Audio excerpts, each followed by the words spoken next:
What's up, everybody? Welcome to the Strength Solutions Podcast. If you want to find us, we're on Apple and Spotify. You can rate and review us. Also on YouTube. Stop right now. Hit that like button. Hit the subscribe. There you go. Then, if you're looking for a website, it's Strength Solutions Podcast on there.com. We have free blogs, free guides, and programs for purchase. Also, if you're looking for a place to email us future fitness questions, it's strengthsolutionspodcast@gmail.com. Then, if you're looking for us on Facebook, TikTok, and Instagram, it's Strength Solutions Podcast. I'm Strength Solutions Edwin. I'm Strength Solutions Nathaniel. All right. We got another amazing guest that makes us look very small. I'm not insecure not from at this all. angle. I think in the camera I can see him. Y'all are out angling me right now. Okay. There we go. We did it. I got to get a little closer. You weren't supposed to notice, man. That's what we did to Austin, too. I know. This is unacceptable. Pull it way out. So just introduce yourself, what you do, and things like that. You know. All right. My name is Nick Guardione. I'm a Strongman Corporation Pro Strongman, the current amateur world champion, a Strongman coach at Heavy Metal Fitness, and yeah, just Strongman competitor. Hell yeah, man. So we had your training partner on recently, Austin. Yep. How did you guys meet? At Heavy Metal. So, okay. Yeah, I've been training at UTSA, which is where I went to college. Okay. Just for a few years. Yeah, all the road runners out there. Yeah. And it was a strange experience because even though I was a pretty skinny guy growing up, and one of the skinnier guys in UTSA gym, I was one of the stronger guys, and I wanted more, and I was falling in love with strength training and lifting weights, and I wanted something more. Like I didn't know what it was. I had never heard about strongman. I didn't know anything about it. Didn't know anything about powerlifting. Okay. And then one of my good buddies who I was training with at UTSA was like, "Yeah, man, I've been checking out this gym, Heavy Metal. It's across town. It's freaking sweet, man." And so school shut down for New Year's, and so I was like, "All right, I got to train. I like just for my mental health or whatever." Yeah. And I was like, "All right, let's go check out this gym. Let's go check out Heavy Metal." And it was a weird coincidence too, because like the day before, the night before, I had gone down like a YouTube rabbit hole of strongman stuff, and I was watching like Thor Bjornsson. And You just found it? just happened to find it the day before. Interesting. And or maybe the week before or something, like really, really soon. And it was one of those like weird synchronicity things. Yeah, where it's just yeah. like the stars just kind of aligned. So I show up to this gym and I see all that strongman stuff that I had just seen on YouTube. And I was like, "Oh, hey, that's cool. I want to check all that stuff out." Yeah. The first person I met was Austin. He was on like just sitting on the turf.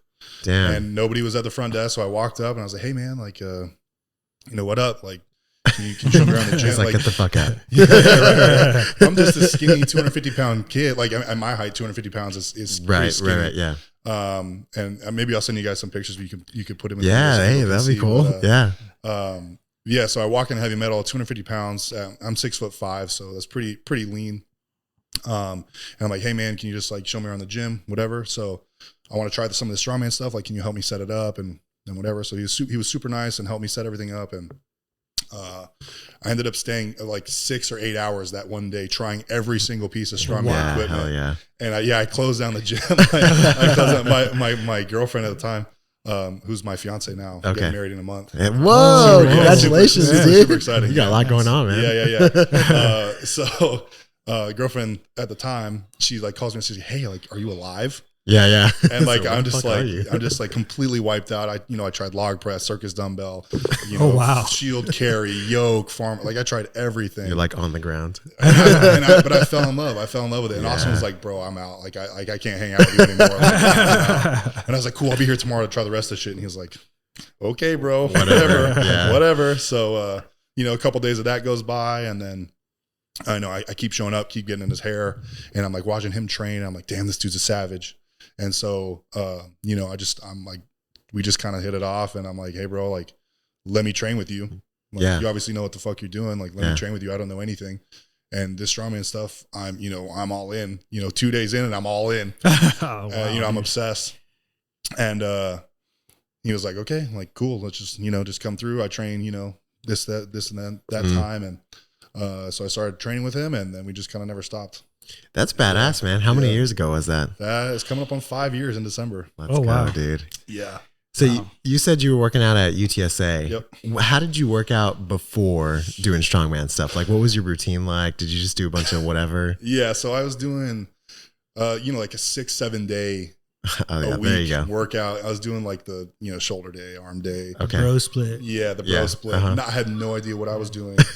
Zero technique, just going in there and just trying to, push some weight. But did you make progress and gains doing it that way? Yeah. So when I started working out, or like before I haven't touched any weights, I was like 160 pounds. I was really, that's really insane. skinny. At 6'5", you must have looked so weird. Yeah. So I'll send y'all some pictures to put in the video so people can see, but I was like crazy skinny. Like unhealthily looking skinny. Like I would eat like once a day with maybe snacks. Like it was crazy. And then I found, I started weightlifting and I fell in love with it because when I grew up, I was like, man, this meatheads, and I just had a really negative stigma of like the high school guys that I grew up with going to the gym, and I was like, man, that's not for me. And I'm a runner, a climber. I can jump and I can do the athletic stuff like that, and I was just never interested in it. And then buddy who was let me crash his apartment was like, hey man, let's just go to the gym and hang out. And he got me to fall in love with it. But yeah, I started at 160 pounds body weight. Over the course of like, I think it was like 3 or 4 years, I went from 160 to about 240, 250. Wow. So this is what I tell people: poor programming, you still could get a lot done as long as you're consistent. Yeah, poor programming, poor diet, poor nutrition, poor recovery, poor sleep, everything. Because I had sleep apnea even when I was 160 pounds. No way. Just with the geometry of my neck and my jaw or something. Like I had severe sleep apnea even in high school when I was 160 pounds. Did you know that at the time? Yeah, I knew it, but I was like, that's just my life. And I just got to sleep a certain way and get extra sleep. Cause like normal people get 8 hours. I have to get 12, that's just me. Yeah. I'm just weird. Wow. And, so I just lived with it.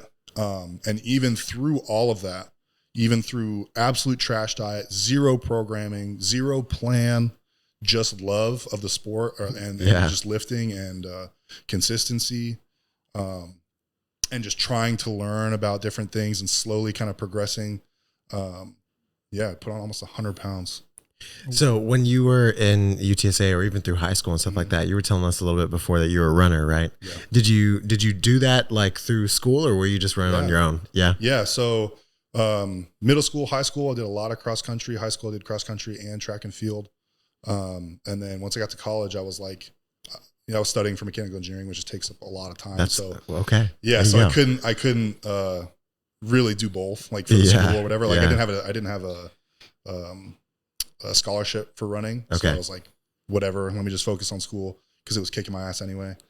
And so I just doubled down on the school, but I still needed that kind of athletic hobby, like that little side passion project. And that's what kind of lifting filled up. So you're out there with a paper now, looking at the mechanics. Is that what you do now? Is that your job now? No. So I'm a full-time coach now, actually. Oh, shit. Oh, nice. Yeah. It's crazy. I spent 5 years getting that degree. Haven't done a damn thing with it. Like at all. Never had a job doing zero. Like I got my degree and I found heavy metal like the year before I graduated. But I got my degree, but I just fell so in love with strongman and the process and the people and always, helping people improve and, not just in the gym, but, in the kitchen and in the, in every aspect of your life. I fell in love with that. And it was such a positive experience for me. I had no interest, like, even though I could probably be making double the money that I make now as a coach for, as an engineer, like it's just a no-brainer for me. Do you feel like that degree comes into play at all during training? Yes and no. Like lifting's pretty easy. I mean, like if you break it down, the mechanics of lifting is easy. Yeah. Right. Like you just, and strongman is no different. Like, you're moving with weight, you're moving bigger weights, you're moving odd objects, but like the mechanics of it are pretty easy. There's no crazy math that you have to really put into it. It's just, it's kind of common sense stuff. Yes, it's helped, but it's not giving me like some crazy advantage or anything. Yeah. You're not like taking notes and shit like that using a protractor. Like I saw a video of you lifting the tires. He's out there riding. This tire weighs this much. He's going to pull on the bar. So if like you fall in love with strongman and strength training and stuff like that, what brought you into running? Like what was the I don't know, the push there? Was it just something to do? So yeah, so all my friends in high school were on the cross country team, so I was like, all right, it's a no brainer. Okay, I was kind of built for it. I got long legs. I was really skinny. Yeah, I always, my dad was a runner too, but he kind of did both, lift weights and ran, and so it was just kind of natural progression. Plus, I was also doing like parkour. Oh, cool. Yeah. Can you still parkour? Fuck no. I was hoping you were saying yes. If I jumped off the damn desk, I'd break my goddamn knees again. I was about to have you jump around the whole fucking room. Yeah, no, I'm 340 pounds. I'm not jumping nowhere. Actually, my box jump is still pretty good. I still have like a 60-inch box jump. Like, that's pretty good, pretty man. damn high. Yeah. Dude, it's amazing when you see like guys your size jump like that. Yeah. Yeah. When you see and I always agility. think like, even like in the NFL combine, man, if those guys just dropped weight, they'd probably be like the fastest receivers, savages. Fucking scary, man. Yeah. Yep. Do you feel like that type of stuff comes into play in strongman? Because also, before we were talking about like static versus kind of more dynamic type things, right? Yeah. How much of that do you train in when you're training strongman? Yeah, huge. I mean, strongman is both. So strongman is very all around. So it's in my opinion, strongman, and this is gonna be a little controversial. Oh, here we go. The powerlifting stuff. Strongman is the most all around strength sport. Oh, I agree. Because it's not only like powerlifting, you only are doing static top end strength. That's one aspect. There's strength endurance. There's grip strength. There's a million different ways to kind of measure what strength is, right? And there's a million different aspects of strength. So, but in my opinion, strongman is the most complete picture of what strength is, because you have to move, you have to throw, you have to lift, and you have to be strong in every position always, no matter where you're at in the range of motion. Yeah, I don't know where I was going. One of the things that we talked about with Austin, I remember, is that he was saying that like you have to be able to do it for a long period of time, because you're doing event after event after event. How do you train that sort of endurance, like to, how do I say it, like that heavy lifting endurance, right? Because most people will be like, oh, on the strength. Yeah, endurance. right.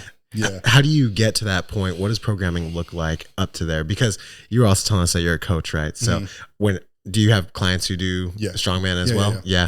What does that look like programming for them? So it's very client dependent, because there's people who are naturally more athletic, and so therefore that strength endurance comes a little bit more naturally. And there's people who are a little bit more static strength, who get gassed very easily, who need that more cardio based focus on their training to kind of catch up. But I'll say for me in Austin, whenever we have these like 2, 3, 4 day shows where it's like back to back to back training, we'll basically just try and mimic that in the weeks before. So like 3 months out, we'll start training 4 days a week to try and copy that. Usually we're like 3 days, but then we'll start doing 4 days of event training a week to try and mimic that strain on your body and that ability to recover from those events. Because basically what we're trying to do in strongman, it's kind of similar to powerlifting and other weightlifting, where you're just basically doing fatigue management. So because strongman is so strenuous and it's so total body, like every movement is so total body involved, and your CNS is getting worked really, really hard in strongman, because you're trying to stabilize every single muscle, and you're trying to be as strong as possible in every point in the range of motion.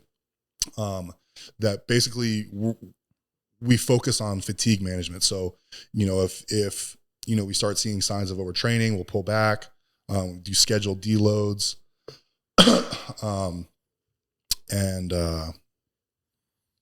we just try and mimic the contest as much as possible. So going into a contest, do you know what lifts or what day, and then mimic it that way as well? Like throughout your training? Yes and no. so like if we have like qualifier events, so like usually sometimes like for OSG in December, the next show that I'm doing, they have 2 days of qualifying. So like there's 2 days, 2 events on the first day, 2 events on the second day. And then if you're like top 10 or top 16 or whatever it is, then you go on to a third day and do another set of events. And that's how they train it. So, but we'll put priority on the qualifier events. Interesting. And then, you know, if those are looking good, then we'll kind of focus on and we'll do all of it, but like we'll prioritize, like say we have like a yoke run in the qualifiers, we'll do that a lot. But yeah, we kind of cycle through those heavy events because yoke will mess you up. I don't know if you guys have ever done a heavy yoke. I don't know. I haven't. No, it doesn't interest me. I can tell you that. It'll mess you up. Yeah, because it's like, you know, putting 1,000 pounds on your back and trying to run. That's insane, dude. Yeah, we call it yoke flu because like when you do it the first few times, it's so crushing and strenuous and like you're trying to be so stable and tight and you're running with weight.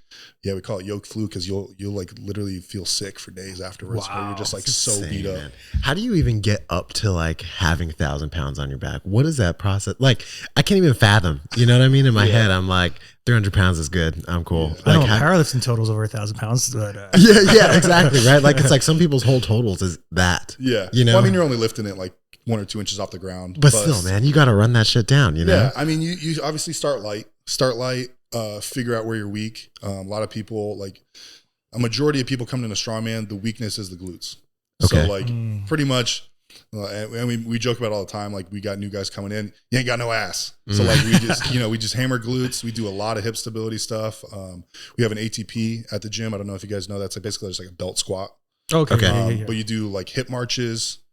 So like just little, like you have the belt squat on with pretty heavy weight and you just march in place. Oh, wow. Like you don't have to do like big steps. It's just like getting your feet off the ground a little bit. Yeah. But that builds huge hip stability, leg stability, that kind of proprioception to be able to activate the hamstring and the glute or the quad at the same time to stabilize the knee as you're walking with these immense weights.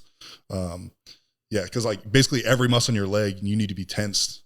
Like you can't have one loose muscle when you're doing a yoke walk. Yeah. Like if your hamstrings and glutes aren't activated, your hips will pop forward.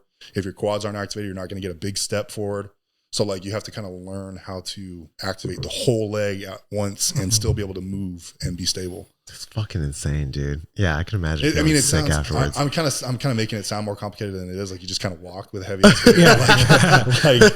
but I get it from a training perspective, right? Because we see people that are mostly in pain, and they also do have weak glutes, and that tends to be the issue a lot of times. It's funny how that seems to be like just a transcendent thing throughout, no matter what, you know, whether you're just general population or you're training for strongman.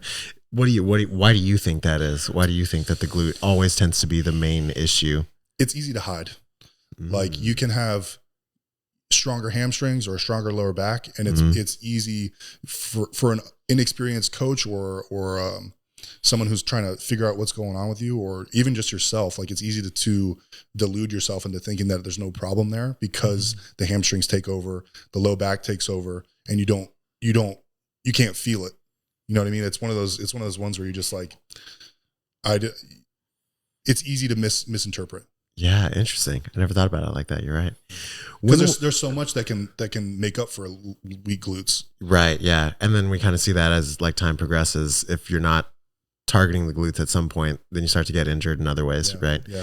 And in strongman too, the legs are the foundation. So like if you're doing like a heavy log press overhead, you can have the strongest chest and shoulders in the world, and you won't be able to press 200 pounds over your head because if that force and that stability from your legs can't make it up the chain to your upper body, you're not going to be stable. You're not going to be able to hold that weight. So a lot of the times whenever, people are trying to get, like a big overhead press, they're not squeezing their legs, it's not squeezing their butt, and they're shaking and wobbling all over the place. And that's another easy way to tell if your glutes aren't activating or they're just weak. And you just got to train them. You just got to hammer them. Like we start throwing in warm-ups where, it's just activation stuff. But yeah, it's the keystone to transferring the power from your legs to your upper body for overhead press. It's the keystone for activating the posterior chain, keeping everything tight. So if you have weak glutes, strongman's going to point it out really quick. That's a super good analogy, man. The keystone. Yeah. I like that a lot. Gotta have a big ass, man. Because it's your foundation too. Because like, you know, if you got weak hips or weak legs, like you're not gonna be able to put 400 pounds over your head. You know, your legs simply won't be able to stabilize. You know, to me, I like using the overhead press as a sign to show me everything in the body that's happening. Yeah, you can tell. I love using it for just the average general population, because if you can't, you see them arching their spine and something like that, there's a breakdown in their core somewhere. And then if they're shifting, that's their hips, right? And then you can even see it through the feet. How do they have to pop up their feet, you know? Yeah, or if like they're standing on tiptoes to like get out. Or they're falling back. Yeah. And particularly log press too, because with a barbell, you can stay really upright when you're doing the press. With a log, because that diameter is like pushing your head back, it's a really good way to show like the areas of the back strength. So like if you have really strong upper back, it's really easy to see shoulder position. If you have a really strong mid back, it's really easy to see that thoracic extension and you're holding the log up.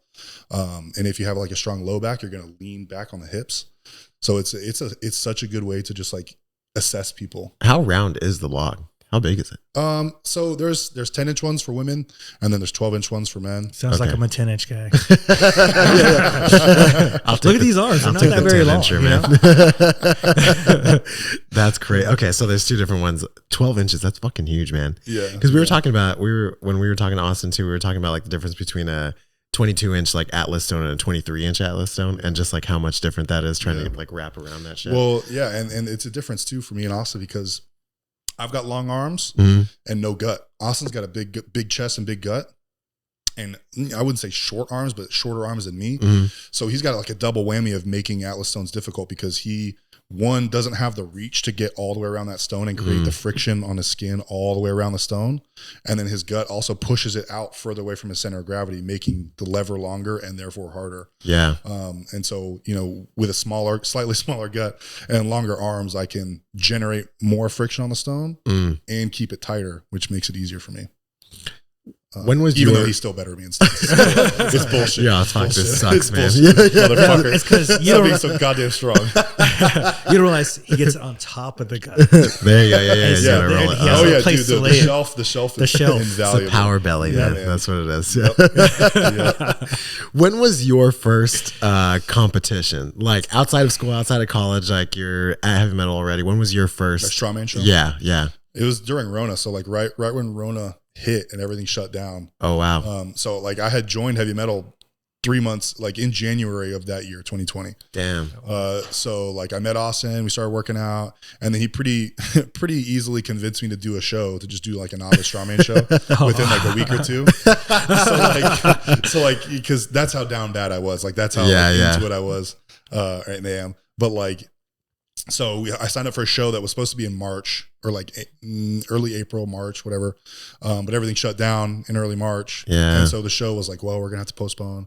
So, you know, I started training out of my garage, and, you know, Austin and I were doing these like guerrilla workouts at heavy metal at 4 a.m. So we wouldn't get the cops called on us and shit. You know, cause people were fucking crazy, man. They were, you know, they were literally waiting outside the gym to call the cops. No fucking way. Yeah, dude. Man. Yeah. Why? Just so ridiculous. To slow the spread or whatever the fuck. And so we were having to like block the windows and train at 3 or 4 in. Bro, fucking covert. Dude, wild. Literally like guerrilla workouts. It was in the dark, like it was wearing all fucking black. crazy. Yeah, it was fucking crazy. Oh wow. So basically this little 2-month prep for my first novice show turned into a 6-month prep. And in strongman, it's really easy. We call it getting specialized. So whenever you train for a certain event for a really, really long time, you get really, really good at that event because you're specialized for that specific motor pattern in your brain. So I had 6 months to basically get really, really good at the basic events. And it was my novice show. What are the basic events? So it was Atlas stones, deadlift, log press, farmer's carry, yoke, and there's another event. It's called a Fingal's Fingers, but that's not really like super basic. It's just like a giant, basically like a telephone pole that you have to flop over a pivot. Oh, okay. Yeah. It's like a heavy pole. That you're like just pushing it over. Yeah, that's not super normal, but that was one of the events. What's it called? Fingal's Finger. Fingal's Finger. Fingal's Finger. How the hell do you train for that? Yeah, we didn't have one of those. Yeah. It was just kind of like doing a bunch of like barbell thrusters and shit. Like it was weird. Got it. But so and the other athletes didn't really have like a place to train during the shutdown. So I came into this like fucking prepared, and like having Austin as my training partner, and like he had a bunch of experience. So he like really got me ready. So I went in, dominated this novice show.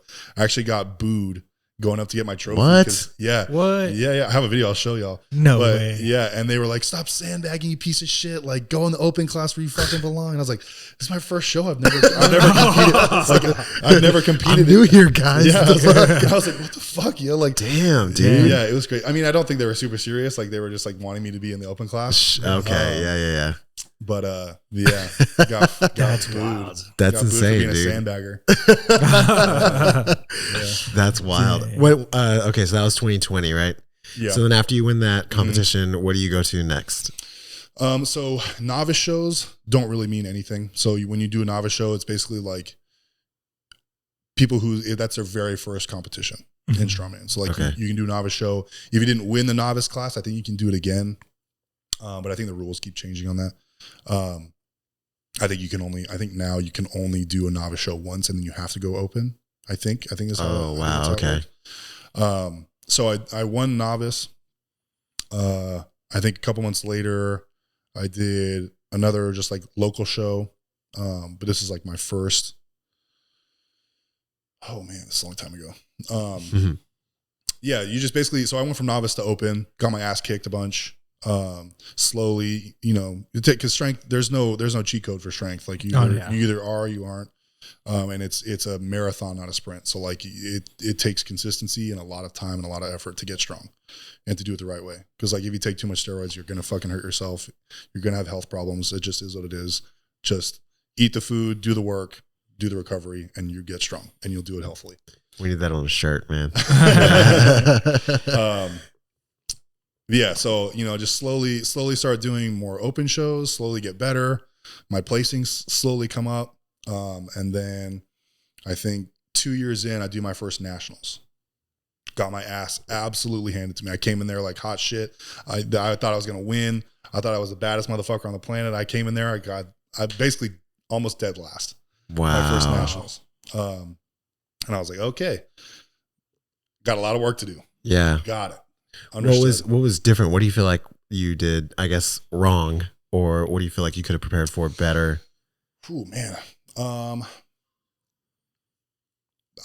wasn't ready for the level of competition that I was put into. Like I wasn't ready to be, one of like 100 guys at the top of their game.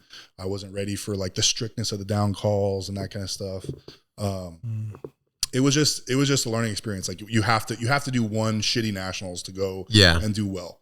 Like it's just part of like I have one of my clients just did his first nationals this past weekend. And he didn't do as well as he thought or I thought. It's just one of those things where you have to go to nationals, you have to get your ass kicked, you have to experience it, and then the next year then you go and show out. It's just one of those things because it's such an overwhelming experience. There's hundreds of athletes there who are all fucking savages.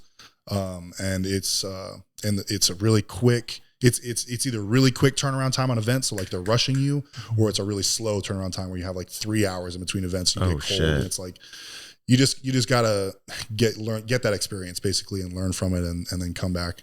Yeah. Yeah. So I got my shit pushed in at nationals, really, really bad. Came back, and training. Me and Austin's coached him. He's a genius, and he doesn't really have an ego about this shit. Like if he did something wrong and he's like, okay, yeah, we need to fix this in training. That wasn't a good idea. He's open to it, which I love. So our training is always kind of changing and learning, and he's never coached anybody at me and Austin's level. And oh wow, yeah. So he's kind of learning as Austin and I are learning, and we're all kind of growing together.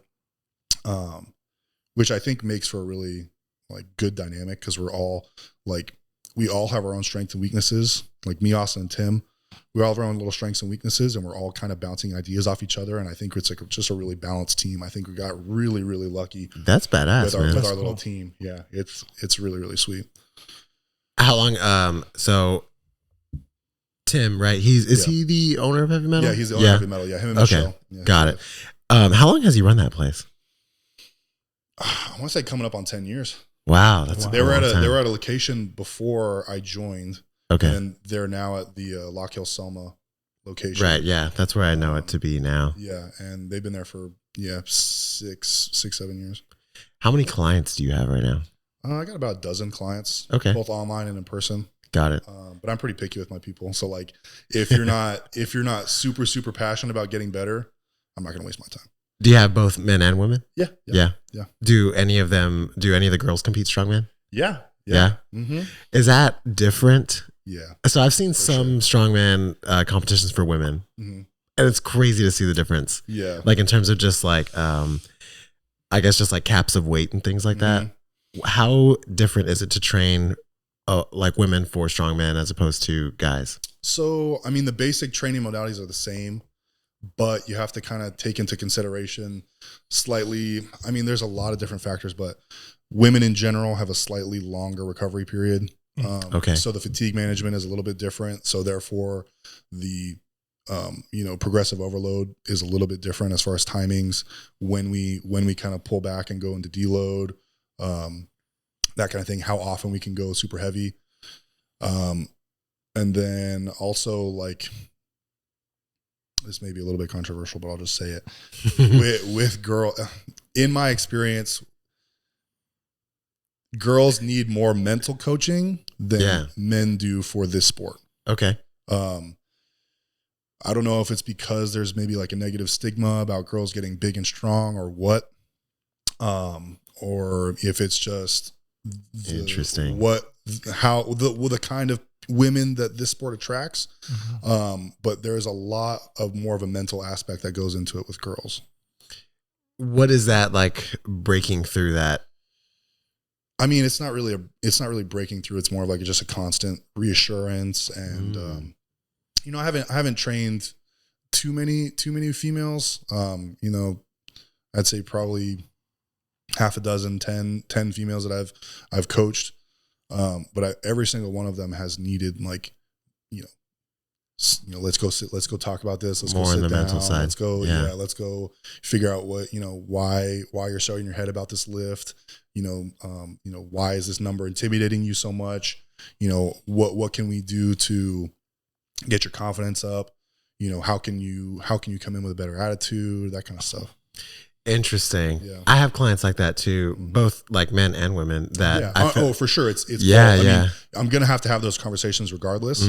But I found that every single woman that I've coached has needed that. Not every single guy has needed that. I see. What do you find is the main reason why? Like, so I have a client right now, and we've been working on like a bench for a while, and it's a weight that I'm like, he should be able to press this really well. And it's just been like a few weeks of us like struggling at this. And I'm kind of like, what is stopping when other lifts will still go, like the squat will still go, the deadlift will still go, but like the bench there, I'm like, what is it? I think in general, 90% of the time they get so in their head about a number. So they think, and this goes into play too. A lot of, there's a lot of mental tricks in strongman, like, and maybe not just strongman, just like you're trying to get better and you're trying to be the best version of you that you can be. There's a ton of mental tricks that you can use to kind of trick yourself into growing and into getting better. People who are just getting into the sport will kind of, they won't know that kind of, they won't have those mental tricks and those mental abilities to kind of overcome those challenges because they haven't experienced them yet. And I think they get so in their head about, a certain number on a certain lift, that it becomes reality. So they manifest it. Yeah. And like, if you think a 300-pound bench is going to be heavy, it's going to be heavy because you're going to go, even if you tell yourself you're going to give it 100% effort, you're going to go in there a little hesitant. You're going to go in there without full confidence and aggression and technique or whatever it is. And it's going to be heavy because in your mind, you've already decided that it's so. So one of the little tricks that I've picked up on to kind of break through those barriers is to not let them know what the weight is. So like, I'll do that. I'll be like, you go sit down. I'll put your next weight on, and I won't make it easier. So I'll, instead of like doing 45s, 25s, I'll do like 25, 10, 2.5, 5s. I'll just put all the change plates on so they have no idea what it is they're doing. And I'm like, okay, this is only 5 pounds heavier than what you just did. It looked like an RPE 6. Go do this weight, and they bang it out. And I'm like, that was a PR for you. You know what I mean? And they're like, oh shit. Yeah. Wow. We did a study about this a while back where they had bench press. I think it was bench press with people who were like struggling at certain weights and things like that. And I believe they blindfolded them. Yeah, they did. And, they would tell them, some people, they were like, okay, this is 200 pounds, whatever it is. And then other people, they wouldn't. And the people who were blindfolded and didn't know were able to press weights that they weren't able to prior, just because they had no idea, right? That's great. Yeah. It's fucking insane. You should try that. You should blindfold people. I don't know about that one. Yeah. But have you ever used, I guess, like techniques like that for yourself? So I think one of my personal strengths as an athlete is my mental game. So I've got a ton of tricks. I got breathing techniques. I've got all kinds of stuff to kind of get me. It's almost like a meditative state. Like I wouldn't really call it flow state, but like just stop thinking and just go and do, and maximum aggression and just full confidence. And there's I don't know if you guys are like have ever like done a deep dive into meditation or mantras or like that kind of thing. Wim Hof and all that stuff. Yeah. So basically you just like, if you just repeat a phrase to yourself over and over again, you manifest it, it becomes reality, or it just becomes your attitude. And so if you go into a workout thinking I'm going to have fun, I'm going to lift this weight, it's going to feel light, it's going to be easy. It usually is the case. And confidence is 95% of the game, I think, in the strength world. If you go in there and you're hesitant and you're not confident, you will not hit weight. That's insane, man. It's so crazy how like that mental game comes into it, because it's a CNS response, right? So yeah. And it's a funny word to use for it, but it's called the arousal level. So like how? Oh, okay. I know. Like usually that word is used in a sexual context, but like, well, you did just get Nathaniel aroused. Let's go. Nice. But like what I'm talking about, so arousal level in lifting is like, how engaged are you in lifting this weight? How do or die is this moment? How important is it to you? And those sort of like, I think about my whys. So like, why am I doing this? Why am I going to lift this weight? Why am I going to let this hurt me? Like why am I going to suffer for this right now? And that helps me kind of overcome those negative emotions and be like, it's not about me. It's about the people behind me. It's about the people that are relying on me. It's about my team. It's about my legacy. And those are the kind of things that basically take you out of the moment and let your body just do the work that it needs to do. That's insane. Does that make sense? Yeah, it does. It does make sense. Yeah. But I think that's what separates like an amateur strength athlete from a pro. Yeah. Cause like if you talk to any of these big strongman athletes, they have some crazy mental like strengths and tricks and abilities that you would never even think of. Like the mental game is huge. It's a huge part of strength sports. No, yeah. I forgot which strongman I heard. He's like, I try not to fail ever. Because once you start failing, that's when you get in your head. Yeah. Wow. No, I like when Austin watches this, he's going to laugh at this. But I try not to fail. Like, you don't want to fail any reps during a prep. Like, because basically the way you want to think about it is you want to know that you had more in the tank and not fail a rep. Like, so if you're going for like a max deadlift and you barely hit like a 715 deadlift, you want to stop there and know that you had 10, 15, 20 more pounds in the tank, then go for that 735, 750 and fail it and know you had nothing left. So you never really know where it could have ended. So there's always that potential above you.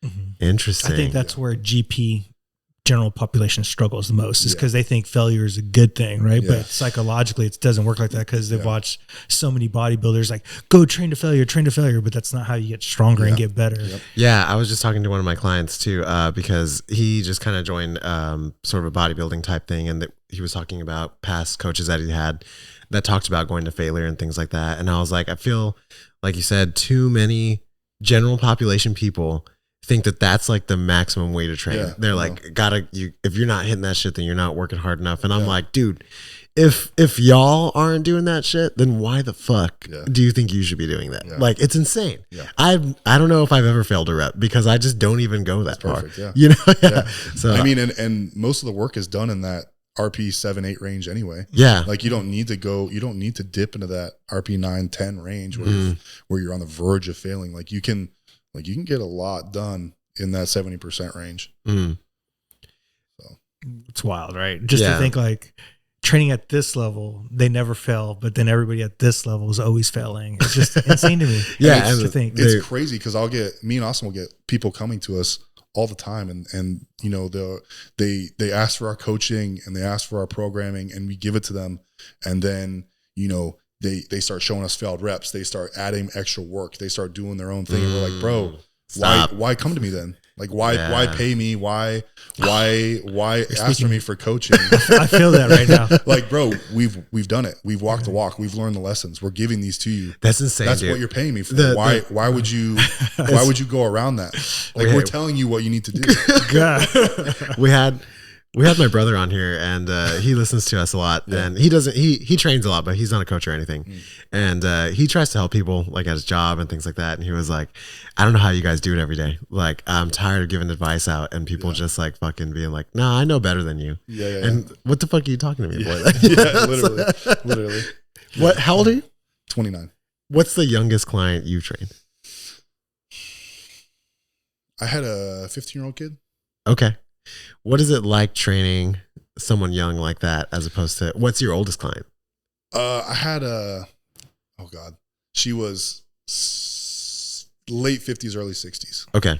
And she competed in strongman. What? Yeah, she was masters. Bro, what? And she was badass. Yeah. That's insane, dude. And it's funny too, because the young kid too was actually one of my most savage kids. I had no problems with him. Wow. He was in it. Yeah.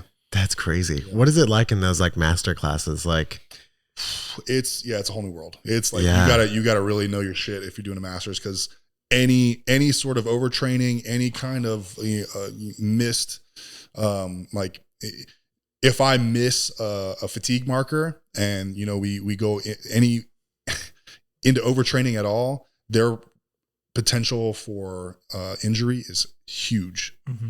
So like, you got to be really careful. You got to just ride the edge. Like, you got to be super conservative. Like, it's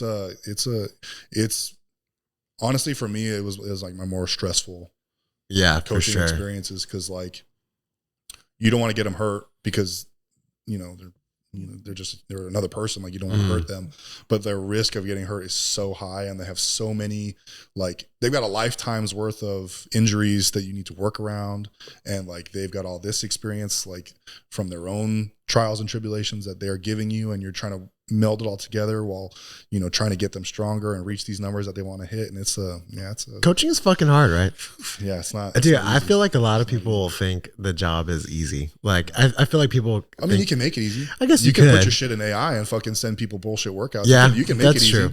But if you want to be a good coach, right, you got to learn these people. You got to know what makes them tick. You got to know how to talk to them and communicate and motivate. And it's like, you make it how hard you want it to be. Yeah, I guess that's the best point, because I feel like a lot of people think that I just go to the gym and be like, oh, let's lift weights, you know? And it's like, I'm like, you can ask me 20 questions about any of my clients and I can tell you everything, specifically, you know? And like, bro, they're like, just give me a workout. I'm like, bro, I've got your shit programmed out for a month. Like, I have your entire progressive overload already ready for you. I've got the numbers set in my head. Yeah. Like, I know what you're going to be doing 3 weeks from now on Tuesday. Yeah. You know what I mean? It's like, I'm not just showing up to the gym and being like, here's what we're going to do today. Just cause this is what I thought about. Like, it's playing the fuck out. You know what I mean? Yeah. Although I think that is pretty the norm for a lot of the training profession, not to like plan out and program. and just run week to week. Yeah. I mean, okay. So I have a rough, like, I know what you mean. Like a skeleton, you know, like a rough progression, what we're approximately going to be doing. But like I do, like, and you can tell as a coach, especially with in-person people, it's a little bit difficult with online clients, but as an in-person coach, the way someone walks into the gym, you can tell if it's a good day or a bad day. Like you can tell, oh, they look fucking tired. They're not engaged. Yep. You know, we'll back off today. You know, they're pissed off, or man, they're really enthusiastic today. They're looking good. All their warm-ups are real snappy. So like we can push. And so like you modulate based on, you know, the day to day, but like the rough plan kind of stays the same. Yeah. Yeah. We do the same thing. Yeah. Have you know, Joe DeFranco, what he does for like, to see how someone does, when they're coming in the door, they have to squeeze for the grip. Yeah. And if your grip's not there, then he backs them off. And if the grip is there, y'all do anything like that heavy metal? So not like systemically, but I have some really good markers. So that's a CNS health, test. So like grip and explosive power are all CNS health based. So if your CNS is starting to fatigue from heavy weights and overuse and overtraining, then you'll notice those markers go down first. That's a really good way to test it. But usually in my workouts, one of the basic movements in strongman is sandbag throw. Like you throw it over a bar. Okay, like a sandbag. Yeah, it's like a sandbag with a little handle, and you throw it over a bar. I've gotten really good at seeing from that because it's such an explosive, like crisp. I don't know. Yeah, it's like like you have to be crisp in your technique to hit it, and you have to be explosive. And for me, I can really, really see like it just in my own performance where my CNS is just based on how high I can throw a 50-pound bag. So like if it's like barely over 15 foot, I know I'm fucking struggling. If it's the 20 foot, I know I'm on it. And as I've learned my clients, I can tell, oh, okay, that 30-pound bag, let's go check. We'll do it in the warm up. It's a really good explosive warm up too for a posterior chain. And you can just tell. You can just see, be like, oh, okay, CNS is cooked, so we'll back off. Interesting. Yeah, it's cool. There's a bunch of different movements that I like. Yeah, I think it's cool because everybody sees something online and they're just like, this is the one way to do it. It's like there's so many ways to do the same thing, just get different results from it. Yeah. Do you run into a lot of that stuff like with clients where they'll come in and be like, oh, I saw this online or whatever? Oh yeah, I love that one. Yeah. And I'm like, okay, give it a shot. And then we'll do it. And then I'll be like, okay, well, I'll try it my way again. And they'll be like, oh, okay. Because they'll see like, dude, I got damn near a decade of experience lifting. Yeah. I've tried all the variations. Tim has tried all the variations. Bro, I'll walk in the gym and see Tim running down the turf with a damn head harness on sideways, get a certain neck muscle. Like, bro, like he's tried everything. Like he's tried a workout for literally every single muscle in your body. Yeah. Bar none. That's awesome. And so like it's like an encyclopedia. Bro, you need to have Tim on here. He's a fucking mastermind. Let's fucking go, man. He's a genius, dude. Yeah. And so like we've tried it, and like you'll see, you know, people do, you know, oh, like try this hamstring curl variation. And you're like, no. Lay down here. I'll show you. And then they're like, oh, okay, and because they can feel the activation in all the different areas, whereas just before it was isolated. And there's pros and cons to each of those, like for activation versus just isolation and that kind of thing. But like, I know what I'm looking for whenever I'm programming. Like, I'm not going to just throw in an accessory just to throw it in. I'm going to throw it in with a purpose.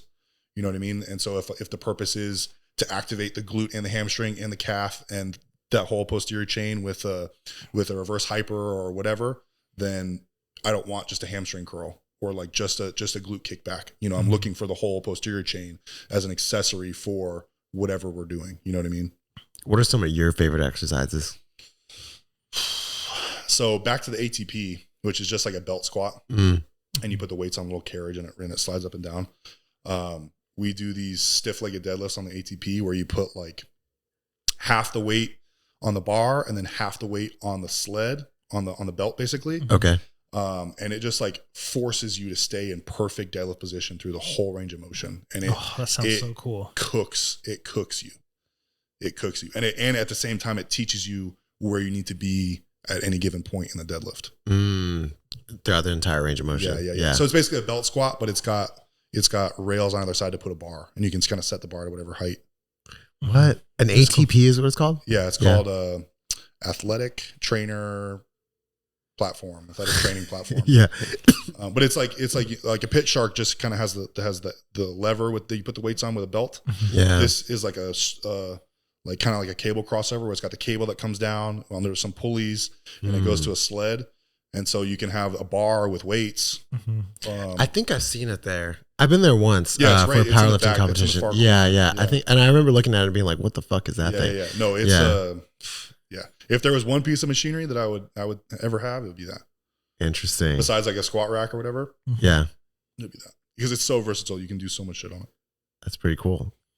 Yeah. So if you're trying to build a deadlift, ATP stiff leg deadlifts on that is savage. And you don't even have to do it with a bar. You can do it with dumbbells. Like if you just do like an RDL with dumbbells with the belt on. With a couple plates on, you'll feel it. That's cool. That sounds pretty good. Yeah. Especially really like I know from myself in my deadlift, I have trouble, I guess, keeping that like neutral position in the spine coming back up to the top. I tend to like be a little more flexed, and I can tell that it causes issues where, especially I've been noticing more when I use straps. I feel like I can't get the same, I don't know, leverage over it because I'm more tight on the bar, and I feel like I just pulled over and like trying to pull through it, and I can't really figure out how to get through that positioning better. You gotta be really tight with that upper back. Yeah. I don't know. I'm assuming it's my lats. You gotta have new cues. You gotta just develop cues to really get that chest through. But yeah, with the ATP, like going back to the glute thing that we were talking about earlier, like as you fatigue and your glutes start to shut down, like there's still no cheating because the belt is holding you in that position and like keeping your glutes in the spot that they need to work. So like as you fatigue, you still can't cheat. You can't throw it in your hamstrings. You can't throw it on your lower back because there's nothing from here up. It's just a couple dumbbells in your hands. So it basically like forces your glutes to work even through the fatigue range.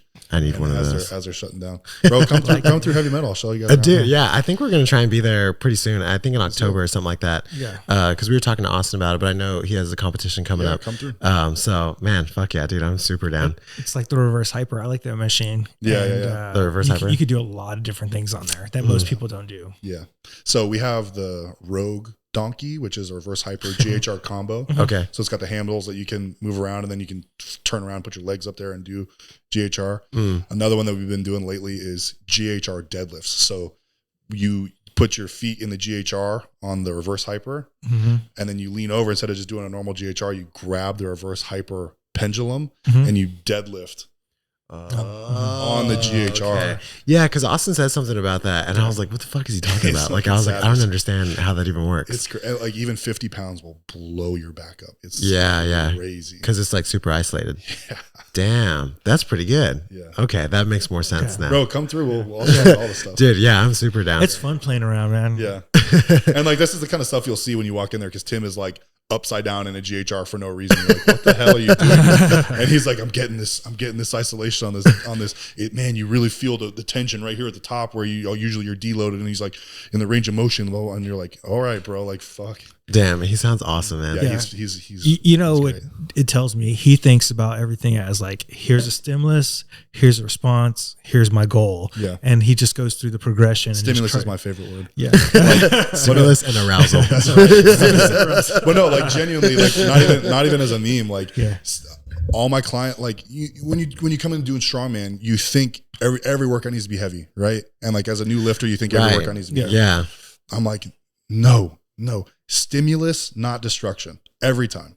Whether it's also in food as well. You want to stimulate your appetite. You don't want to destroy. You don't want to overfeed. And shout out to my diet coach, Nathan Payton, who's, the dietitian for Brian Shaw and Tom Stallman, like multiple World Strongest Man. Yeah, multiple World Strongest Man winners. And he's taught me a lot because I've had to do this crazy deep dive on Where diet. Is he at? He's in Houston. Okay, yeah, because Austin was talking about him too. What is his name? Nathan Payton. Nathan Payton. Yeah. Gotta hit this guy up too, man. Fucking badass. So let's get into that then, man. Too. Okay, so sure. we were talking about nutrition, right? And just like the juxtaposition, right? So we had Austin on, and we were like, "What do you do? Like, what is your nutrition like?" And he was like, "What did he say?" He was like, "I just eat. I eat when I'm hungry, and I stop when I'm full." Right? That's crazy. And he was like, fucking crazy. and he was like, "You should talk to my training partner." And he was like, because his shit's like, he's got it timed out and the meal plans and shit like man. that. Yeah. And I can imagine that coming from 160 at your lightest, to what you said 350 now. Yeah, 340. 340. How did you get to that point? Like, what the fuck are you eating? Okay. So, because I need to be on that, man. So what people don't understand, right? Yeah, I never thought I'd be this heavy either. Yeah, that's insane, dude. But what people don't understand is that the diet follows the weight. So like, as you progress in your weight and in your weightlifting, your diet will progress at the same time. So like, the more you eat, the more you lift is kind of how it works. But you can't, like, just how you can't go from lifting, a 300-pound deadlift to a 600-pound deadlift overnight. You can't go from eating 2,000 calories to 6,000 calories overnight. It's the same thing. Your body's just not ready. It needs to be trained to eat more and more food. So you also have to sort of progressively overload that. Progressively overload on the food. So, like, so from 160 pounds to like 240 pounds, I was just eating whatever, just kind of like what Austin's doing. Just putting food down. But I was like a hard gainer where like, I was eating as much as I could and like, feeling like I want to fucking throw up and like I still wasn't gaining that much weight. And, like cause I was just eating. I didn't have a diet plan. So it was like spaghetti. It was like chicken. It was like whatever, and not a lot of vegetables, just a ton of fruit and protein and carbs. But you just put enough in, you're gonna gain some weight. But if you want to push it, if you want to really find out what your body's capable of, you got to have a plan. So what took me from 240 to like 320, 315. Was that a harder gain than the 160 to 240? Yes, yeah. Yes. Holy shit. So I went from just eating whatever to now eating eggs in the morning. So like, 6 eggs in the morning with some fruit.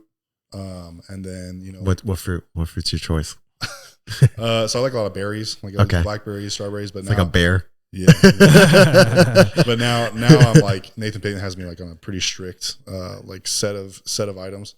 But I'll progress into that. So like from 240 to like 300 pounds, basically everything had to change. So I went from just eating whatever to now kind of tracking my protein. So I went from whatever to like 6 eggs in the morning, and then like beef and rice and broccoli for basically every meal throughout the day. Damn. And that worked pretty well. Like I was gaining weight, gaining strength. And then I kind of hit like a hard wall, and I was like, there's no way that I could fit more meals into the day. There's no way. I can't eat anymore. And so like, I kept that diet the same, but I went through different avenues to gain strength. So then I fixed my sleep. I got a CPAP. That helped a ton. Like basically if you're over 220 pounds, you probably need a CPAP. Wow. So I got my sleep straight, which bumped me up another 10, 15 pounds pretty much immediately, just because I was actually recovering. Yeah. My strength, the month that I got on my CPAP, I hit PRs in every single lift. Really? That's fucking insane, dude. Yeah. No change in diet. And I tell people all the time, like the most anabolic thing you can do is sleep. Oh, wow. It's the ultimate recovery. If you can just sleep as much as possible, you will grow. Damn, that sounds like it's the most, people amazing. Yeah. We tell people all the time. So like it is the most anabolic thing you can do, because, even if you're taking drugs, if your diet's perfect, if your training's perfect, if you're not sleeping, you are not performing 100% of the time. Damn, dude. I know, because there's been like bodybuilders who go to the Middle East, and then they have trouble gaining weight. And since they have nothing to do but lift, sleep, and work out and eat, because they just get that sleep, they get like 10, 15 pounds within a couple of months. Wow. Yep. Yeah. Yep. It's wild. How many hours of sleep do you get per night? I got about 8. Okay. Yeah. Do you like what do you think is like the perfect amount? So honestly, most of the days, because most of my clients are afternoon, and like my mornings are really just like writing programs and talking to people, and dealing with my online clients, sending emails and shit. So like, I'll just let my body sleep as much as it needs. So like, I won't set an alarm, and I'll usually just wake up around 10. So like I'll go to bed like 1 or 2 and then wake up around 10. But like it's usually around 7-8 hours for me, and I feel fantastic for the rest of the day. But I used to sleep 12 hours and I would nap. Really? Wow. Like I was like asleep most of the day. If I wasn't doing something, I was probably asleep, and I would fall asleep just wherever. Just no quality. Yeah, just zero quality, absolute trash sleep. What does the CPAP do? Okay, so it basically it's just a little thing that goes on your nose. It's like a little silicone like thing that goes on your nose. You don't even feel it. But basically, like the machine monitors your breath in and out. And if you take too long to take an inhale, it will slowly increase the pressure until you take that inhale breath, and then you relax. So you don't even feel it most of the time. It's only until you have that sleep apnea moment where you relax so much that your throat closes and you no longer breathe. So, but instead of sounds a little scary. It is. So basically, you're choking and dying in your sleep. Wow. Damn, dude. Yeah, if you guys don't know about sleep apnea, no, I've seen a lot of people. It's scary because I don't know. It's the geometry of your throat. It's how relaxed you get, sleeping position, whatever. But like basically, you get so to get into REM sleep, your whole body has to shut down. Like every muscle has to relax, and so when you do that, your airway collapses if you have these special conditions, and you'll stop breathing, and so then you'll go a minute or 2 without breathing, and then your body's like, okay, I'm about to die, so it wakes you up out of your deep sleep. You take a big breath, catch your breath, and then you go back to sleep without really noticing. But you never get into that deep sleep because your body will just choke yourself and die. Did you get to see like the measurements of your REM before and after? Yeah, so the machine that I use, the AirSense, it has a little app, and it'll show you how many times you try to choke yourself at night. They call it events, but like it's how many times you stop breathing during the night. Oh wow. Yeah. How many times was it? So I actually got a sleep study in high school in like 2010, and it was like 20 times an hour.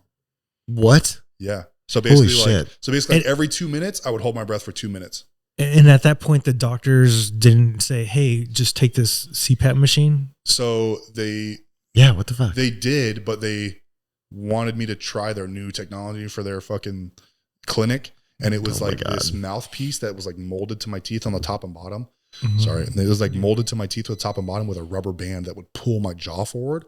So I was sleeping like this, and it worked, but I would wake up in the morning, like after a couple months, even though the sleep was fantastic and I felt great, I would wake up in the morning and I couldn't move my jaw. It would click and like crack, and it was super, super uncomfortable. The whole day my jaw was fucked.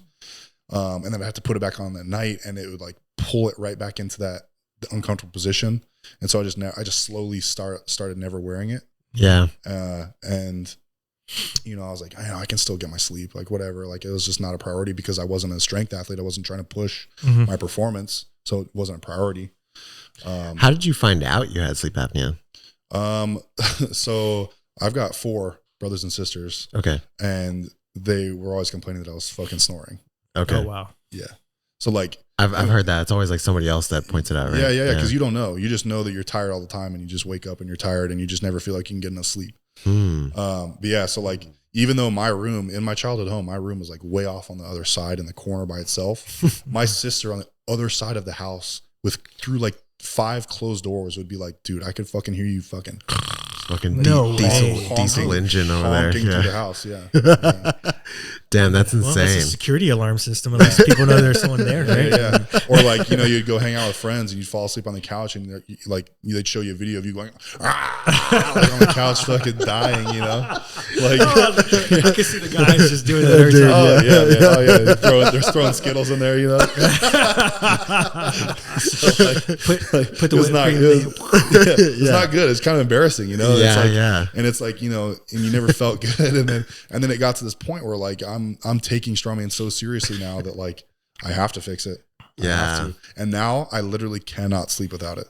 Wow. I cannot function without it. And you'll probably need it the rest of your life for you. Yeah. So you're going to have to like Well, travel. once I'm done with strongman, I'll probably drop my weight back. But yeah, whoa, done with strongman. Hang on. What are you talking about? This is a lifelong event here. Yeah. So I'll always be training, but I don't think I'll always be this big.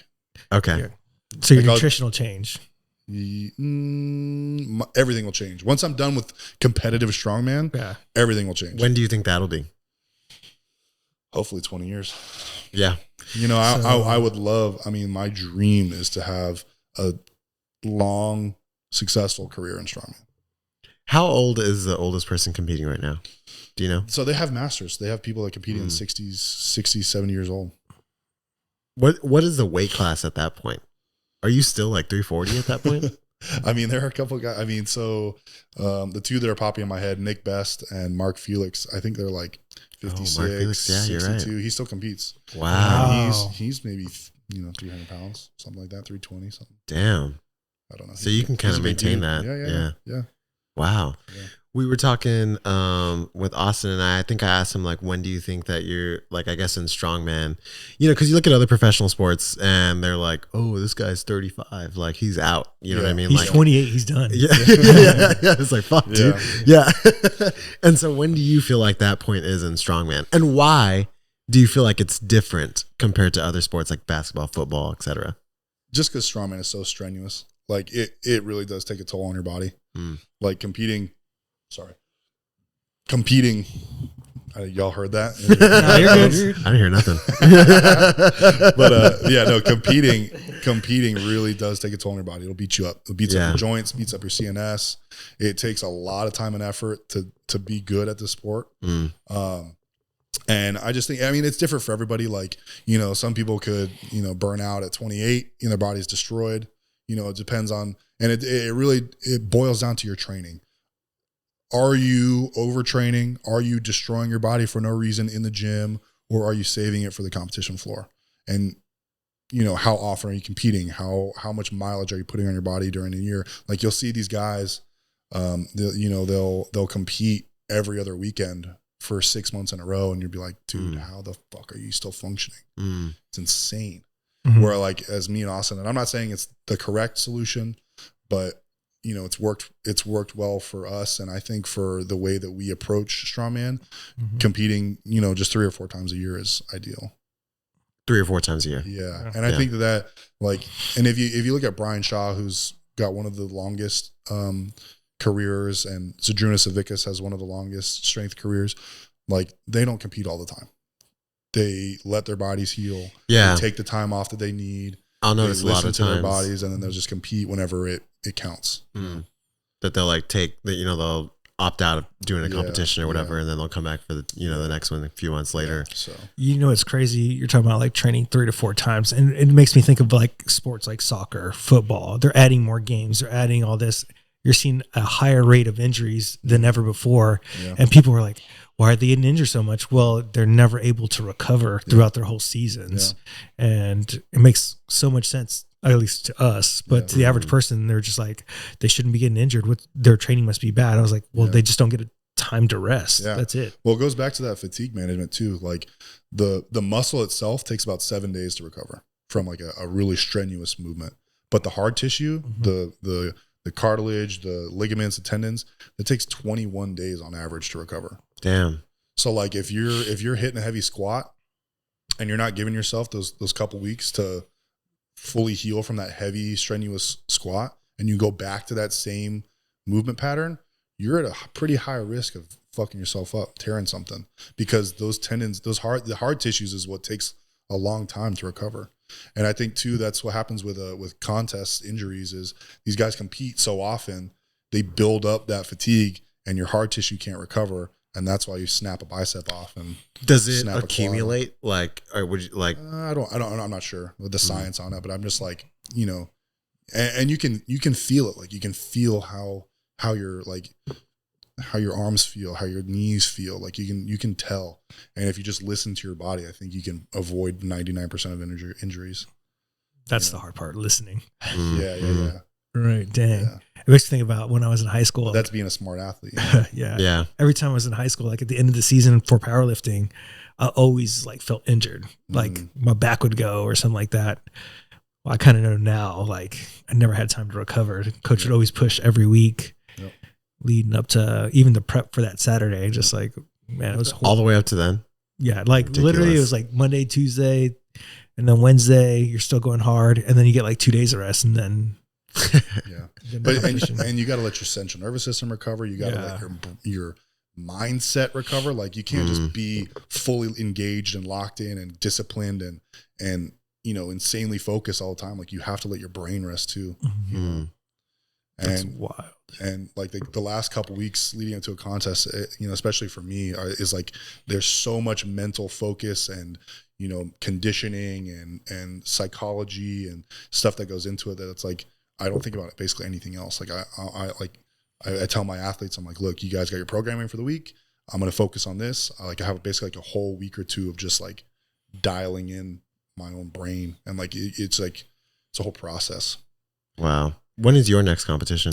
December 7th in Madison, Wisconsin. It's the official Strongman Games. Okay. Yeah. And if it's going to be cold. It's going to be cold. Yeah, it's going to be cold. But it's in an arena. So okay, nice. Oh, that would have been cool with snow. And they like had to pick up an Atlas stone and try to walk through the snow. So there is a show, the Magnus for Magnuson Classic, the four-time World Strongest Man winner, Magnus for Magnuson, from the 90s. He does a show in Iceland where he lives on glaciers and like in the snow in Iceland in the winter. Yeah, that's one of my bucket list shows. I've been trying.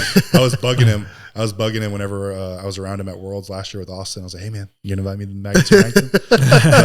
like get me in there, dude. Like that's my jam." Like, who could build a snowman the fastest? So that's a bucket list show for sure. But that's badass. I didn't even know that was a show. It's fucking awesome. Yeah, look it up. Look it up on YouTube after Magnus for Magnuson Classic. Okay, they've had like four years of it now, and it's insane, some of the coolest looking events. Yeah, dude, it's like in front of a frozen waterfall. They're doing like farmers carries and shit. It's so fucking cool. Is there any strongman event that you hope like comes back?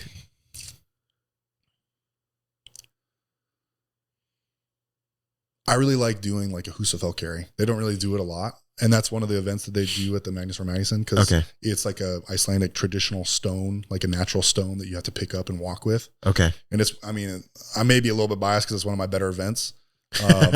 But yeah, because the arms, right? I love that. But I love that event. It's like a big shield shaped stone. Oh, I remember. Now that you're saying, I know what you're talking about. Yeah, it's in the city of Husafell in Iceland. It's the Husafell stone, and it's like it's an Icelandic legend where this dude it's like a gate for a sheep's pen. It's like a 410-pound stone, and and he would pick it up every morning and walk around the sheep's pen and put it back in the gate.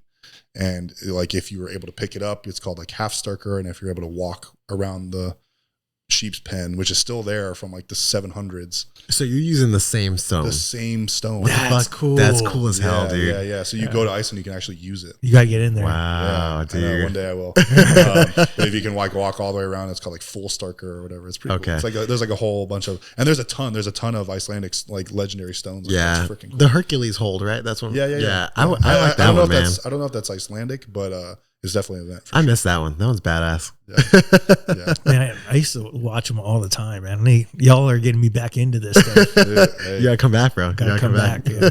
It was so cool seeing the guys when you're young and they're on ESPN and you're just like, dang, I can't believe they did that much. These guys are huge. And it's like, I know that we have it now still, right? Like it's still happening, but we've talked about this, how like there's not any more of that for, I would say specifically young boys.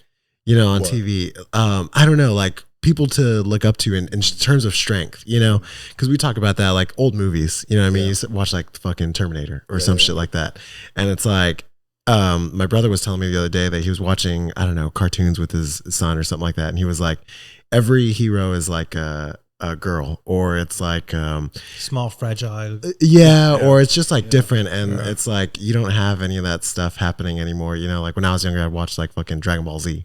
And just seeing like, I want to be fucking strong, I want to see this happening. And I heard like a really good term that toxic femininity, because you're like, and it's like in itself, it's not a toxic thing. Like, you want to have everybody represented and you want to have these role models for all different kinds of people. But at the same time, you're drowning out that other side. The other side where like, like, yeah, maybe like, and in their mind, they're not doing anything bad because they're making up for lost time by representing these like underrepresented communities. But at the same time, now you're excluding the other half again. So like, it's like, the snake eating its own tail. It's never going to end, unless, there's some kind of balance that's achieved. Yeah, I totally agree. Yeah. So as far as coaching, so early on in my coaching career, I never asked for blood work or anything like that. That's like one of the things that I do now all the time because low T is so prevalent. Yep. It's ridiculous. I take T, Nathaniel takes T, and he also takes D. The 10-inch or the 12-inch? But that's something I didn't do early on in my career, but I feel like it's such a normal thing. What is something that you do now and talk more about now compared to like early in your coaching career? Yeah, I mean, I'm in the same boat. Like, I had clinical low T. So this, and we never finished our diet thread either. Okay. Like, so this kind of wraps all the way back around. So this is actually perfect. So whenever I had hit that 300-pound like hard stop threshold with my old diet, I fixed my sleep. I got my blood work done for the first time in my life, and I had clinical low T. So I started prescription TRT. What was your number? 210. Wow. Yeah, it's fucking 210. Crazy. Can you imagine like you're that strong at 210? Yeah, feeling. And good, I was still not getting sleep- stronger. I was still getting stronger, still getting weight. Wow. But I was just kind of like flabby. How many years ago was this? It was whenever I cut my hand, which is another story. So that was April 2 years ago. Okay. Yeah. I don't know how far, I don't know if you guys have looked through my Instagram. Not that far back. So this whole line right here is a scar that I had tattooed over where a saw fell onto my hand and almost cut my hand off. Cut every single tendon in the back of my hand. Dude.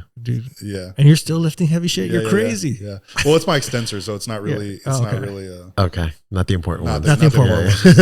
But yeah. So like I was a blacksmith through college. I made custom knives and furniture and jewelry and that kind of stuff. Oh, cool. You still do That's that? how I paid for school. Not really anymore. Because like this happened and like, the coaching was kind of taking off, and I was like, I'm good. Like, I'm cool. Yeah, I don't want to get dirty and sweaty all day. I'll just go hang out in the gym with my friends. And but yeah, so like I was making custom knives, and that's how I paid for myself through college. Wow. And yeah, it was really cool. I do kind of miss it a little bit, but I just don't have the time for it anymore. Yeah. Or the passion really. Like everything's kind of going into strongman. But yeah, so I was like working in my garage one day and a saw fell on me and I almost cut my hand off. Damn, dude. There's a video of it on my Instagram if you want to go check it out. Holy shit. I'll go watch it. Yeah. I'm gonna go. It's pretty gruesome. So there's like blood it flying everywhere. happens sort of off frame because it was like a little security camera in my garage like workshop. And it kind of happens off frame, but you can like see me like reach for a towel and all my fingers are all floppy and I can't like grab the towel. So I have to go for my other hand. What the fuck are you thinking in that moment? I'm like, oh, well, we're going to the hospital. And it's like pouring blood out of my hand. Dude, and like there's a big old flap of my hand up. And I'm like, all right, we're going to the hospital. Are you in pain? No, there's no pain. Yeah. It's just adrenaline probably like kicking in, right? Yeah. And so like I wrapped this towel around it and like bite down really hard because it was bleeding pretty bad. And I'm like calling my girl. I'm like, hey, we got to go to the fucking hospital. My hand fell off. Yeah. Happened again, baby. Yeah. Austin calls me One Arm Willie now. Since that day. That's my name in his phone. That's fucking funny, dude. But like I sent him a picture from the hospital like, hey bro, I think I'm gonna miss a training tomorrow. Yeah. Like, it didn't hurt. Dude, that whole process didn't because it was April 1st, so we thought it was a joke. Oh, it literally was April 1st. Dude, yeah. It was crazy. It was like 2 days after we had gotten back from like Texas Strongest Man, like this competition we did together, and we both got on the podium, which was like, it was huge. That's badass. And yeah, and he thought it was a joke. Yeah. But the whole process never hurt, except for whenever they started to clean it out. Because like it was just like a dirty shop rag that I had covering it. And so I was sitting in the waiting room for like 2 hours waiting for them to look at it. Well, because I wasn't like actively bleeding out or anything like that. And it was like, my God. But it had dried and coagulated in this rag, this like oily, sawdusty rag. And like my hand is like open like this, right?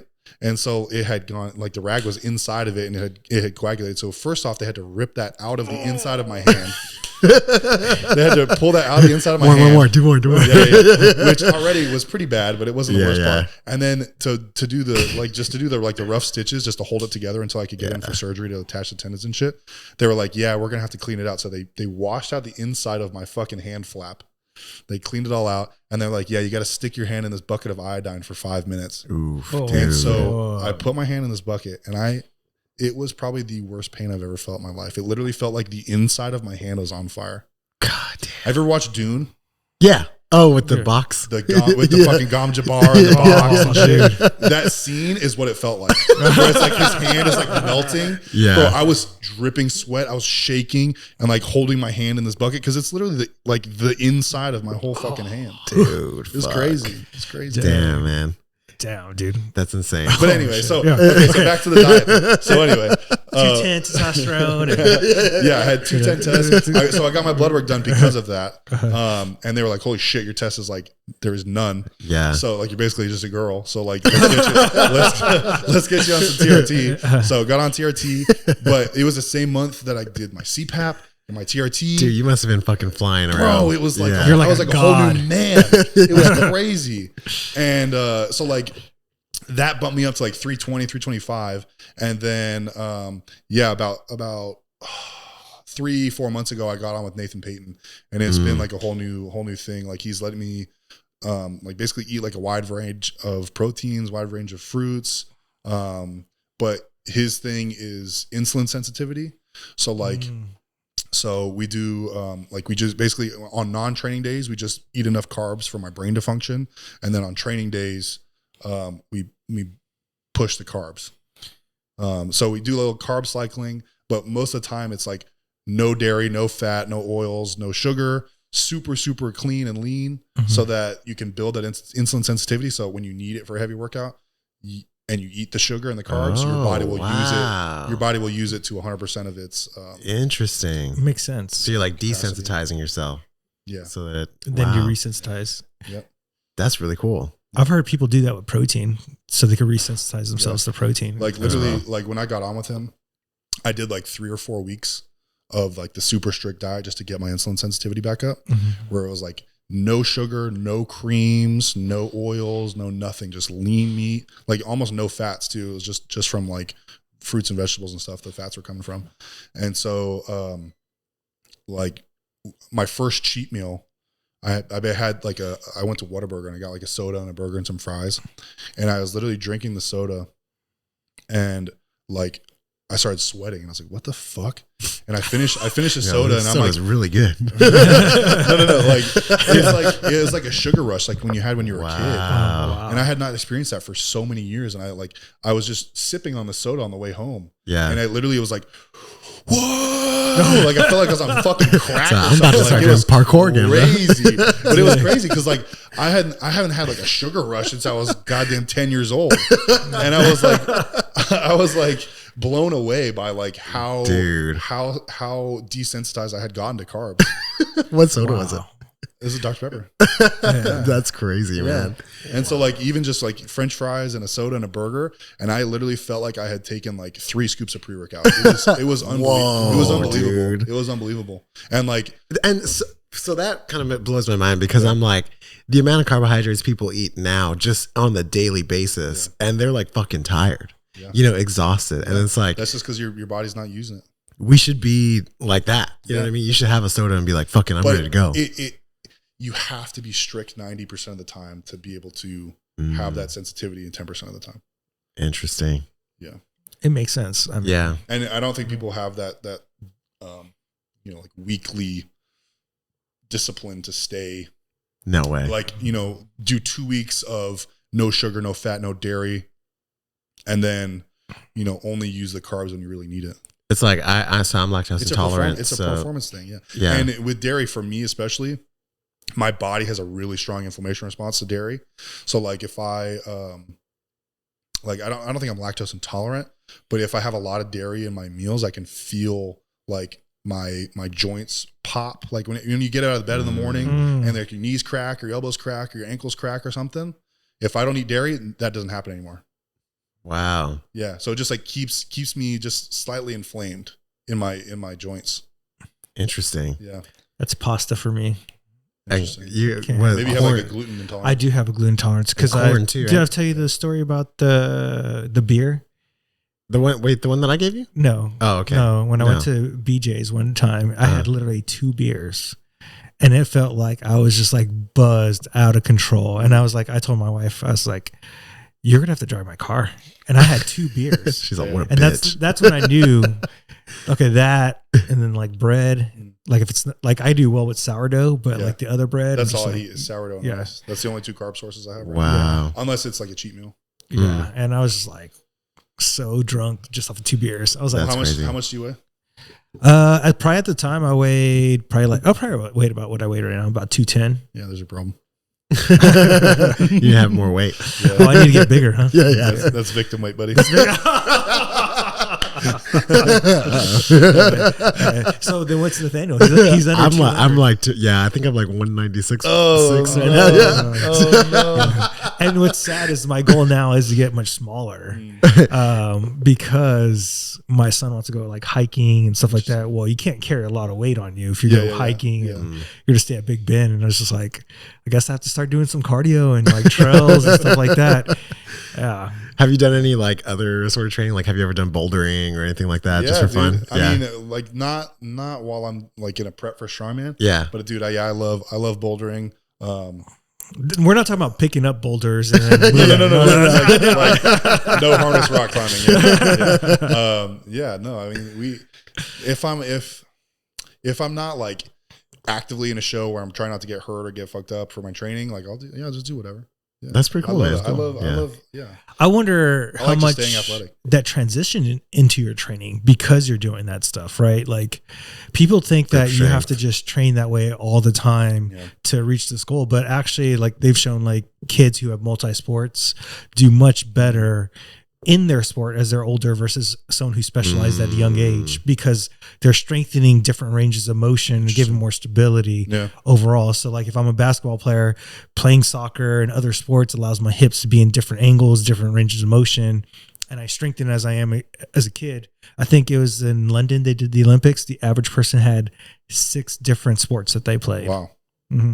Interesting. So I wonder how much it goes back into your training a little bit. I think definitely it has a grip aspect for sure, but I think Strongman is just so well-rounded, vast. That like I don't think you need a ton of extra stuff. Because like, and I talk to powerlifters all the time. I'm like, bro, the best off season for a powerlifter is Strongman. Yeah, because you just train all the stuff you never train when you're on season in powerlifting. Do you feel the vice versa? Do you feel like for Strongman it's powerlifting? I mean, it's not going to hurt, but like you're not going to get.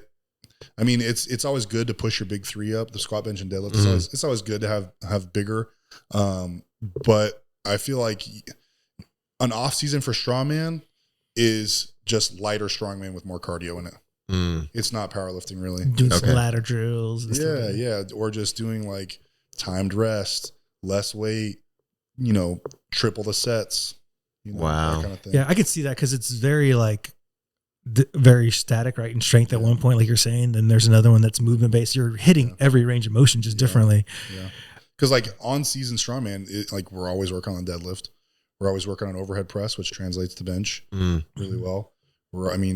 Big squat is, pretty much part of our accessories weekly. So like we're already doing powerlifting training, but we're doing a ton of strength, endurance, and cardio on top of it. Damn, there's so much endurance involved, man. So much. Do y'all ever do like isolations, like just let's say curls, just to kind of recover the bicep and stuff like that? Curls for the like girls? Yeah. So like a basic like workout that we kind of do is like we have our warm up that Austin and I kind of do on our own, where it's like, this is tight on me today. I'm going to just kind of work that and get ready. And then we have like an activation circuit where it's just kind of like roughly in the same vein of what events we're going to do today. So if we have an overhead press, we'll do like some box jumps or like some quarter squats, like they're really explosive quarter squats to kind of prime those muscles, or like some medicine ball vertical throws or something, just to like get that specific like motor pattern like really warmed up and explosive. And we'll do some sort of like activation circuit, and then we'll go do whatever event work we're going to be doing. So like log press, deadlift, yoke, whatever it is we're going to be doing. And then our accessories are mostly just prehab. So like we'll just do bodybuilding stuff for prehab afterwards and cardio. So it's just like curls, assault bike, some grip work. Like it's not as complicated as you need to be, because the event work is so full body as it is that you don't need a ton of like specific accessories. Like we'll do one or two, like if, you know, if we need to work glutes or something, we'll do the RDLs or, you know, whatever. But then we'll just, it's mostly prehab just to, again, fatigue management and to just sort of get that blood flow through and start that healing process. Wow. Yeah. I think that's a good place to stop there. Thank you for being here. Is there anybody you want to shout out before we're done here and say what's up to you or anything? I mean, always thank you to my beautiful fiance, Emma. She's keeps me together. Let's go. The Rock. Yeah. The real boulder. And her parents, the real boulder. And her parents are the real MVPs. Like, wow, her parents are amazing. Like they really took me in and believed in this dream of mine and have helped me so much along the way. Damn, so that's awesome. They're fucking amazing on their own.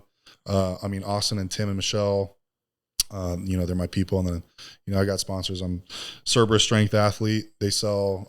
I saw that bag that you got. It looked pretty cool. Yeah, you got any codes or something? Yeah. So, what is it? You got Cerberus Strength code GUARD, GUARD for 10% off. Okay. And they have all the lifting gear, knee sleeves, belts, all that stuff you need. I'm switching over, bars. Man. I'm switching over. They got bars and plates now too. Like shit. They're the best of the best. Cool. Evolve takes care of us as far as recovery. Oh yeah. We talked about that too. Yeah, Nathan Payton, my diet coach. I mean, it literally takes a village. I got so many people I could thank. I could spend 10 minutes here, but those are the big Nothing ones. happens solo, man. Yeah. I like literally every aspect of my life. I've got people helping me. So that's awesome. Yeah, I'm blessed. I'm super appreciative, man. All right. Thank you. For those who are watching this, y'all can always check us out on Apple and Spotify and also on YouTube. Right now, take a moment, hit the like button, hit the subscribe on either of those. Then if you're looking for programs for purchase or free blogs, free guides, strengthsolutionspodcast.com, strengthsolutionspodcast@gmail.com for future fitness questions. And then Strength Solutions Podcast on TikTok, Instagram, and Facebook. I'm Strength Solutions Edwin. I'm Strength Solutions Nathaniel. Until next time, guys, what?